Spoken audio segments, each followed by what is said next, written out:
हे दोस्तों, this is Sonu वैसला। दोस्तों, आज की इस वीडियो में हम बात करने वाले केमिस्ट्री क्लास 12।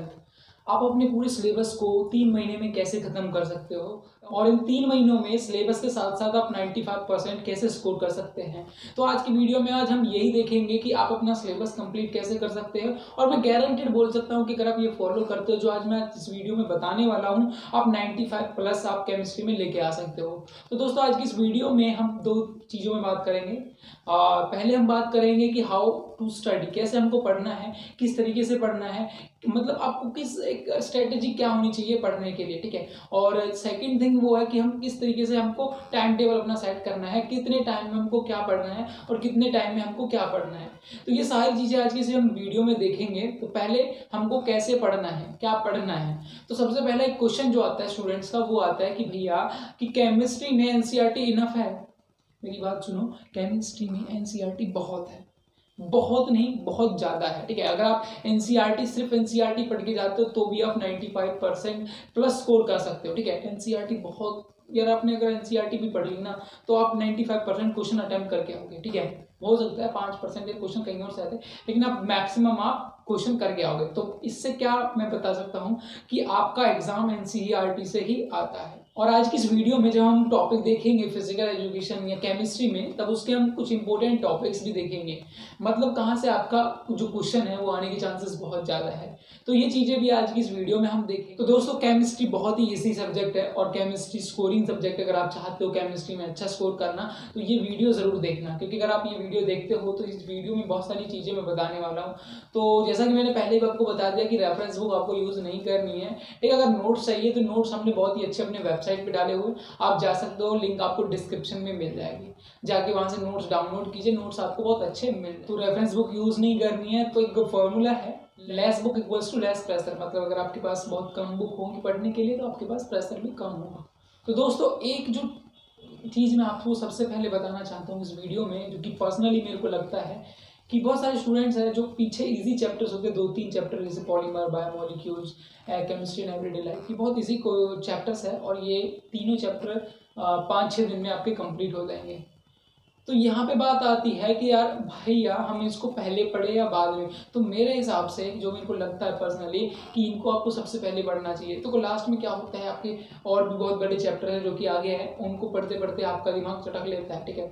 आप स्ट्रेस में हो जाते हो, यार बहुत बड़ा चैप्टर है, तो आप बाद वाले चैप्टर्स पे बहुत अच्छे से नहीं पढ़ पाते हो। तो वो बहुत स्कोरिंग भी चैप्टर है और आपको बस एक बार पढ़ना है और थोड़ा देखना है, आपके उसमें से पूरे मार्क्स आ जाएंगे। तो जो तीनों चैप्टर बाद के हैं, जो polymer, biomolecules, everyday in chemistry in everyday life, वो आपको सबसे पहले करना है। 5-6 दिन में सबसे पहले आपको वो खत्म करना है। ये जो चीज़ है वो पर्सनली मैं आपको बोलना चाह रहा था कि बाद में आप सोचते हो कि बाद में कर लेंगे और बाद में हम नहीं कर पाते हैं। तो केमिस्ट्री हमारे 3 सेक्शन में डिवाइड है, जो कि है पहला फिजिकल, ऑर्गेनिक एंड इनऑर्गेनिक। अब देखो हम किसको पहले पढ़े, देखो वो डिपेंड करता है अपने ऊपर कि आपकी प्रिपरेशन के हिसाब से आपको सबसे पहले इजी कौन सा लगता है। पहले टफ आपको नहीं लेना। अगर आप टफ पहले पढ़ोगे तो आप पहले ही स्ट्रेस में चले जाओगे, टेंशन में जाओगे, यार ये हो ही नहीं रहा है।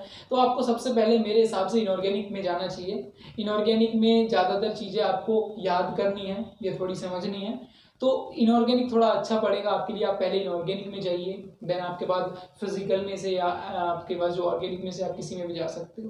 देखो यहाँ पे मैं ये नहीं बोल रहा कि आप ऑर्गेनिक या इनऑर्गेनिक पहले कीजिए, वो डिपेंड करता है आपके ऊपर कि आपको सब्जेक्ट कौन सा अच्छा लगता है। जो आपको पहले अच्छा लगता है वो कंप्लीट कीजिए।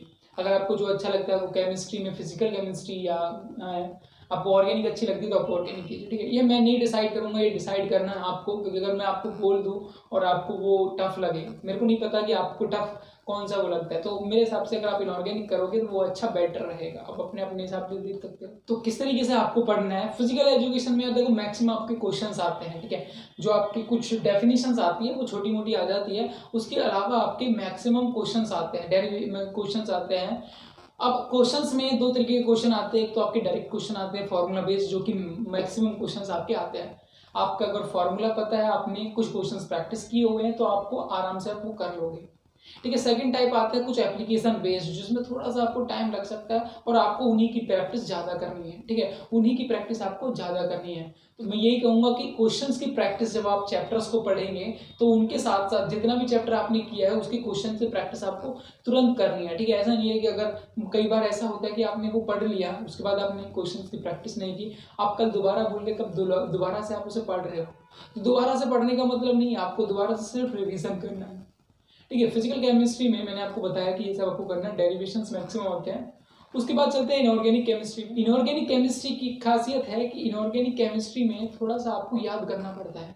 अब इनऑर्गेनिक केमिस्ट्री में और सब तो हो जाएगा, ठीक है, लेकिन ब्लॉक्स जो है P block, D block, F और एस ब्लॉक जो भी है आपका, अब पी ब्लॉक में जो मेन चीज़ है आपको वो स्ट्रक्चर्स पता होना चाहिए और उनकी प्रॉपर्टीज। देखो ब्लॉक्स में आपको प्रॉपर्टीज पता होना चाहिए, मेनली आपका प्रॉपर्टीज पे आता है। जैसे कि आपका पी ब्लॉक में क्या हो गया, कुछ केमिकल इक्वेशंस में आ गया, या आपका क्या है कि आपका स्ट्रक्चर्स पे आ गया क्वेश्चन। ठीक है, कि स्ट्रक्चर बनाओ, तो ये चीज़ें आपको देख लेना है और आपको फिजिकल जो क्या नाम है इनऑर्गेनिक केमिस्ट्री है वो आपकी अच्छी होनी चाहिए। पी ब्लॉक में जो मेन चीज़ होता है वो शेप हो गया।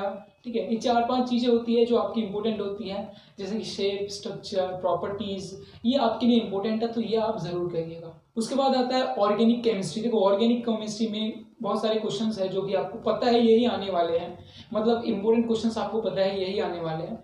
तो जैसे ऑर्गेनिक में क्या है कि कुछ जो टेस्ट है वो आ जाते हैं, क्योंकि फन, nitrogen, first degree, second degree, third degree के बीच में आपको डिफ्रेंशिएट करना है, तो आप कौन सा टेस्ट लगाओगे, या केमिकल रिएक्शंस आपने पूछी जाती है, नेमिंग रिएक्शन बहुत इंपॉर्टेंट है। अब एक क्वेश्चन आता है यहाँ पे आपको ए दिया होगा, ठीक है, उससे रिएक्शन करके बी बनाया जाएगा कंपाउंड, बी से सी, सी से डी बनाया जाएगा। ठीक है, तो आपको पूछेगा ए बी सी डी और ई क्या है, तो वो 3 मार्क्स में आपका क्वेश्चन आपको मिलेगा। ठीक है, ये कन्वर्जन आपको मिलेगा कि इससे आपको ये कन्वर्ट करना है। ठीक है, तो ये सारे क्वेश्चन आपको मिलते हैं। कुछ स्ट्रक्चर्स आपको पूछ लिए जाते हैं, यूपीएससी नेमिंग पूछ ली जाती है ऑर्गेनिक केमिस्ट्री में, और कुछ मैकेनिज्म, ठीक है, मैकेनिज्म आपको करने हैं। 5 आपकी ऐसी मैकेनिज्म है जो कि आपको करके जानी है, जहां से 5 में से आपके 2 मैकेनिज्म आपको मिलेगी। अब वो मैं आपको बाद में बताऊंगा जब आपको इंपॉर्टेंट क्वेश्चंस और अच्छे से इंपॉर्टेंट क्वेश्चंस दूंगा, उसमें मैं सारी जो चीजें वो आपको क्लियर कर दूंगा।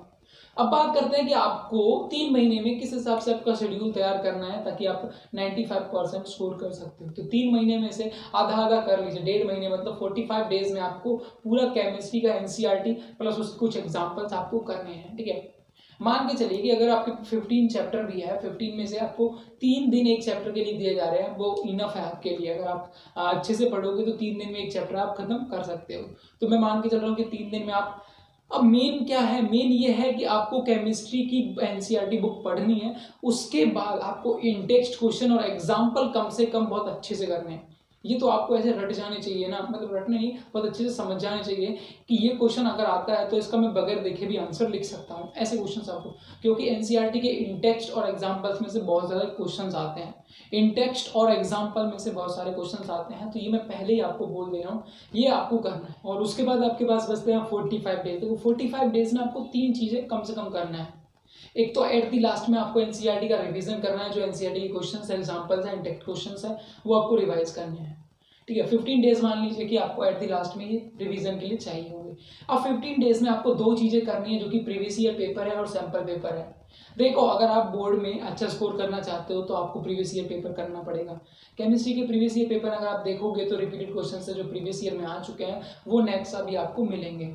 बहुत सारे क्वेश्चन है जो कि प्रीवियस ईयर पेपर जो कि इस साल में आपके आने वाले हैं, हर साल आते हैं, इस साल ही नहीं, हर साल आते हैं रिपीटेड क्वेश्चंस केमिस्ट्री में, एग्जैक्ट क्वेश्चंस आते हैं। और आपको आपका जब प्रीवियस ईयर पेपर करो या सैंपल पेपर करो तो उसमें आपको टॉपर की आंसर शीट के हिसाब से भी एक बार देख लेना है, जो टॉपर की आंसर शीट है वो भी आपको एक बार देख लेना है। ठीक है, तो आज की इस वीडियो में मैंने पूरा डिस्कस किया कि आप 60 डेज में किस हिसाब से आपको पढ़ना है और क्या क्या आपको पढ़ना चाहिए, और एनसीईआरटी के रिलेटेड कुछ आपके डाउट्स थे जो कि अगर आपको एनसीईआरटी ही पढ़नी है या उसके रेफरेंस बुक भी पढ़नी है, नहीं सिर्फ एनसीईआरटी पढ़ो, वो सारे आप मैं क्लियर कर चुका हूँ। अगर आपको फिर भी कोई डाउट होता है तो आप डायरेक्टली कमेंट कर सकते हो और हमारी वेबसाइट पे जा सकते हो, वहाँ पे आपको कॉन्टैक्ट इन्फॉर्मेशन भी मिल जाएगी और फ्री ऑफ कॉस्ट आप वहाँ से नोट्स भी डाउनलोड कर पाओ। दोस्तों फिर मिलते हैं एक नई इंटरेस्टिंग वीडियो के साथ, तब तक के लिए best of luck for exam and thank you for watching this video.